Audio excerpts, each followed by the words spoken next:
సినిమాయ నమః. నేను mister B. నా మాట సూటిగా ఉంటుంది, మ్యాటర్ క్లియర్ గా ఉంటుంది. మీరు చూస్తున్నారు మిస్టర్ బి ఛానల్లో. Welcome to the cinema info show. మ్యాటర్లోకి వస్తే బుల్లెట్ ట్రైన్ ఇండియాలో ఇంకా రాలేదు, తీసుకురావాలని చూస్తున్నారు. జపాన్, చైనా, ఇంకా కొన్ని దేశాల్లో ఉంది బుల్లెట్ ట్రైన్. ఏంటి బుల్లెట్ ట్రైన్ విశేషం అంటే స్పీడ్, జుమ్ అని వెళ్ళిపోద్ది, బుల్లెట్లా దూసుకుని వెళ్ళిపోద్ది.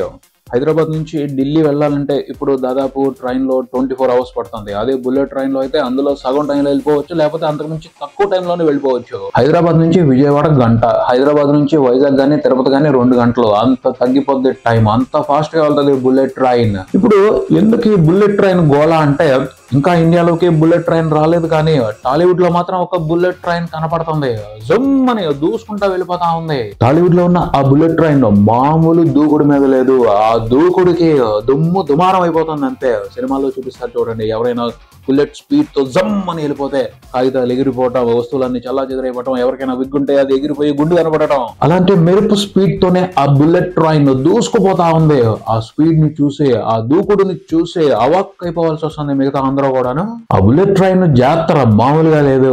ఒకసారి అవాక్ అయిన తర్వాత దాని నుంచి తేరుకోవడానికి టైం కూడా ఇవ్వట్లేదు. స్ట్రోక్ మీద స్ట్రోక్ ఇచ్చుకుంటూ వర్త్ వర్మ వర్త్ అనిపించుకుంటుంది.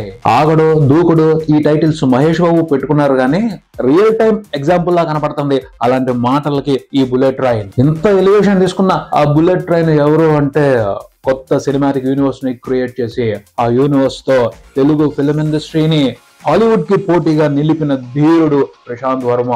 మాటలు లేవు, మాట్లాడుకోవటాలు లేవు. పాన్ ఇండియా అనే మాట కూడా మాట్లాడటం లేదు. ప్రశాంత్ వర్మ సినిమాటిక్ యూనివర్స్ ముందు పాన్ ఇండియా అనేది ఒక చిన్న విషయం లాగా అనిపిస్తా ఉంది. ఏదైనా సరే హాలీవుడ్ తోనే అమీ తుమి అని రై రై అంటూ సై సై అని దూసుకెళ్ళిపోవడానికి సిద్ధమైపోయాడు. బేసిక్ గా ప్రశాంత్ వర్మ కాన్ఫిడెన్స్ చూస్తుంటే ముచ్చటేస్తుంది. మొన్నటి వరకు అది ఓవర్ కాన్ఫిడెన్స్ లో అనిపించింది, కానీ ఇప్పుడు 300 కోట్ల సినిమా కొట్టాడు, కాన్ఫిడెన్స్ అని నమ్మాల్సి వస్తుంది. అంతే మరి, అలాగే ఉంటది.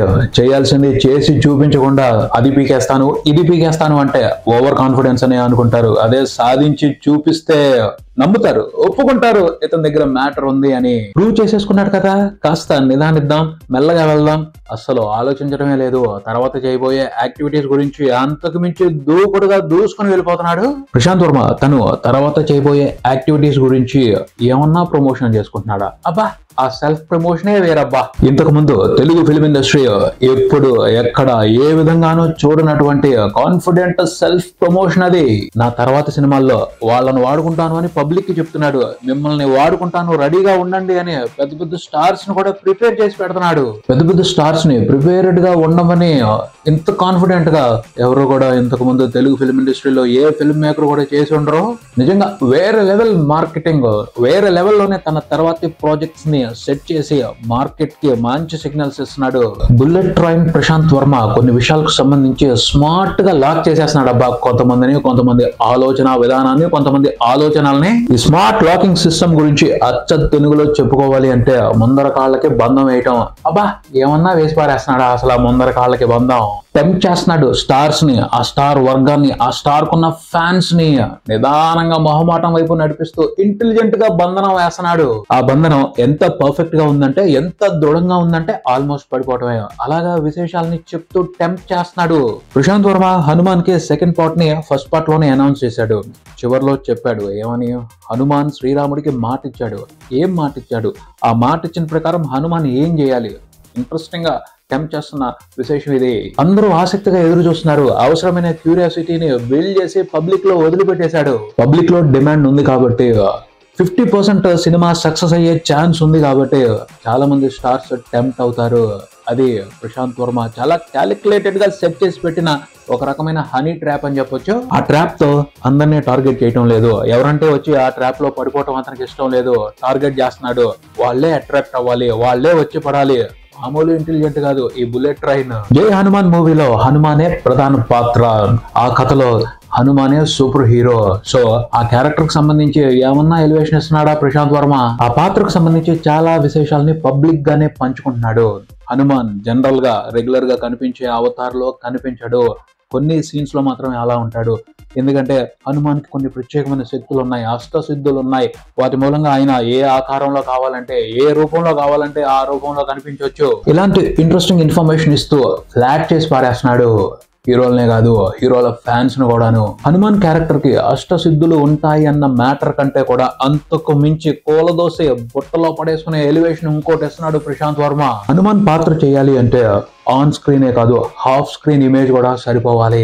చూడగానే భక్తి భావంతో నమస్కారం చేయాలి అన్న భావన కలగాలి. ఆ జాబితాలో మెగాస్టార్ చిరంజీవి కూడా ఉండొచ్చు. వేసేశాడు, చాలా పెద్ద బుట్ట అల్లి పక్కన పెట్టేశాడు ప్రశాంత్ వర్మ. మామూలుగా కొట్టలేదు ప్రశాంత్ వర్మ. ఆ దెబ్బకి మెగాస్టార్ బయటపడరు కానీ megastar fans, megastar family members, megastar ని ఇష్టపడే ఫిలిం ఇండస్ట్రీ, అలాగే తెలుగు ప్రేక్షకుల్లో 80% పీపుల్ ఈజీగా సరెండర్ అయిపోయావు. సూపర్ ఎలివేషన్ అది. నిజంగా చాలా స్మార్ట్ గా లాక్ చేశాడు ప్రశాంత్ వర్మ. మాటలు లేవు, మాట్లాడుకోవటాలు లేవు, ఎరగదీశాడు అంతే. అలానే బొమ్మ బద్దలైపోయే ఎలివేషన్ ఇంకోటి సెట్ చేసుకుని పక్కన పెట్టుకున్నాడు. శ్రీరాముడి పాత్రకు సంబంధించి నా మనసులో ఉన్న నటుడు సూపర్ స్టార్ మహేష్ బాబు. శ్రీరాముడిగా మహేష్ బాబు ఈ మాట విన్న తర్వాత షాకింగ్ ప్రకంపనలు, వీర ప్రకంపనలు అంతటా అన్ని చోట్ల స్ప్రెడ్ అయిపోయి ఉంటాయి. మహేష్ బాబు శ్రీరాముడిగా ఒక ఇమేజ్ సోషల్ మీడియాలో ఎప్పటి నుంచో సర్క్యులేట్ అవుతుంది. ఫ్యాన్స్ మహేష్ బాబుని అలా డిజైన్ చేసుకుని చూసుకుని ఆనందపడుతున్నారు. ఆ ఇమేజే నాకు ఇన్స్పిరేషన్ మహేష్ బాబుని రాముడి పాత్రలో ఊహించుకోవడానికి అని చెప్పాడు ప్రశాంత్ వర్మ. ఇంకేముంది, డిహెచ్ఎఫ్ఎంస్ అందరూ సరెండర్ అయిపోతారు. ఆఫీస్ లో కూడా మహేష్ బాబుని రాముడిగా రీక్రియేట్ చేసి చూసుకుంటున్నామని అనౌన్స్ చేశాడు. పబ్లిక్ గా మహేష్ బాబుకి అప్లికేషన్ పెట్టేసుకున్నాడు ప్రశాంత్ వర్మ. జై హనుమాన్ మూవీలో శ్రీరాముడిగా మీరు నటించాలి మహేష్ బాబు అని. చేస్తే బాగుంటది. రాజమౌళి సినిమా ఉన్నా ఎక్కువ డేట్లు అవసరం లేదు, మేము మేనేజ్ చేయగలం అని సిగ్నల్స్ ఇస్తున్నట్టే అనిపించింది. నిజంగా గ్రేట్ ప్రశాంత్ వర్మ. పబ్లిక్ గా ఈ విషయాలు బయట పెట్టడం అనేది ఫ్యాన్స్ కి ఒక మెసేజ్ ఇస్తున్నాడు. మీరు కూడా చెప్పండి, మీ హీరోలకి ఈ సినిమాలో యాక్ట్ చేయమని, అదరగొట్టేద్దాం, దుమ్ము లేపేద్దామని. ఆల్రెడీ హనుమాన్ మూవీతో బాగా కనెక్ట్ అయిపోయి ఉన్నారు ఆడియన్స్. పబ్లిక్ నుంచి, ఫ్యాన్స్ నుంచి డిమాండ్ వస్తే స్టార్స్ ఆలోచించవచ్చు. ప్రశాంత్ వర్మ వండర్ఫుల్ స్ట్రాటజీని ఇక్కడ ఇంప్లిమెంట్ చేస్తున్నాడు అని చెప్పాలి. కోరుకున్నా కూడా కొంతమంది స్టార్స్ దగ్గరికి వెళ్ళటం చాలా కష్టం. కావాలనుకున్నా కూడా కొంతమంది స్టార్స్ ని కలవటానికి ఎప్పుడు అవకాశం ఉండదు. ఎందుకంటే రకరకాల ఫ్యాక్టర్స్ స్టార్స్ ని ఎప్పుడంటే అప్పుడు కలవటానికి అవకాశం ఇవ్వవు. అందుకని ప్రశాంత్ వర్మ తను అనుకుంటున్న క్యారెక్టర్స్ కి సంబంధించిన హైలైట్స్ ని రివీల్ చేసి ఫ్యాన్స్ ని టెంప్ట్ చేస్తున్నాడు, స్టార్స్ ని టెంప్ట్ చేస్తున్నాడు. తను వెళ్ళటానికి చక్కగా దారి ఏర్పాటు చేసుకున్నాడు. స్టార్స్ దగ్గరికి వెళ్ళటానికి దారంటూ దొరికిన తర్వాత స్టార్స్ దగ్గరికి వెళ్ళొచ్చు, డిస్కషన్స్ చేయొచ్చు, వాళ్ళకి నచ్చొచ్చు, వాళ్ళు సినిమా చేయొచ్చు, అద్భుతం జరిగిపోవచ్చు. అందరికి ఇలాంటి అవకాశం కుదరకపోవచ్చు, కానీ తనకు కుదిరిన అవకాశాన్ని పట్టుకుని వెరీ ఇంట్రెస్టింగ్ గా, చాలా ఇంటెలిజెంట్ గా స్మార్ట్ గేమ్ ప్లే చేస్తున్నాడు ప్రశాంత్ వర్మ. జరుగుద్దా జరగదా ఈ సంగతి పక్కన పెడితే శ్రీరాముడిగా మహేష్ బాబు మాత్రం బాగుంటాడు. నిజంగా బాగుంటాడు, చాలా బాగుంటాడు. ఇక ఆంజనేయ స్వామిగా మెగాస్టార్ చిరంజీవి అదొక అపూర్వమైన విశేషం అవుద్ది. మెగాస్టార్ ఫ్యాన్స్ కే కాదు, తెలుగు ఫిల్మ్ ఇండస్ట్రీకి, తెలుగు ప్రేక్షకులందరికీ కూడాను. మెగాస్టార్ హనుమాన్ పాత్రలో ఎలా అంటే రెగ్యులర్ గెటప్ లో కాదు, అష్టసిద్ధులు ఉంటాయి. దాని మూలంగా మెగాస్టార్ లాగానే కనిపించవచ్చు సినిమాలో అని క్లారిఫికేషన్ కూడా ఇచ్చాడు ప్రశాంత్ వర్మ చాలా తెలివిగా. ప్రశాంత్ వర్మ డ్రీమ్ అయితే చాలా బాగుంది. ఇక్కడ మంచి మల్టీ స్టారర్ కుదరటానికి అవకాశం ఉందని చెప్పొచ్చు. ఏ పాత్ర గొప్ప ఆ పాత్రదే.